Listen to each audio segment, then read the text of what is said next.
জয় যিশু, হালেলুয়া। পিতা পুত্র পবিত্র আত্মাকে করি অন্তর্হৃদয় থেকে অসংখ্য ধন্যবাদ। প্রভু যিশুকেও করি অন্তর্হৃদয় থেকে অসংখ্য অসংখ্য ধন্যবাদ।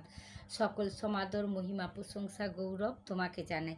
বাইবেল বাক্য পাঠ করছি। প্রকাশিত বাক্য 21 অধ্যায় 10 পদ থেকে।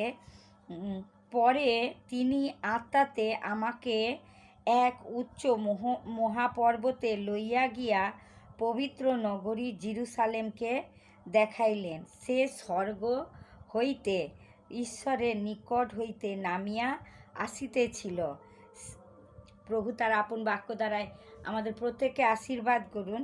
তাহলে এখানে কি বলছে, যে পরে তিনি আত্মাতে আমাকে এক উচ্চ মহাপর্বতে লইয়া গিয়া পবিত্র নগরী জেরুসালেমকে দেখাইলেন। তাহলে সে পবিত্র নগরী জেরুসালেম, যে আমাদের প্রার্থনা গৃহ, সে স্বর্গ হইতে, তাহলে স্বর্গ আছে, সেই স্বর্গ থেকে নেমে আসছে, ঈশ্বরের নিকট হইতে নামিয়া আসিতেছিল। স্বর্গ তাহলে সেই ঈশ্বরের কাছেই আছে, আর ঈশ্বর সেই স্বর্গে আছেন, তার দেবদূতেদের সঙ্গে আছেন।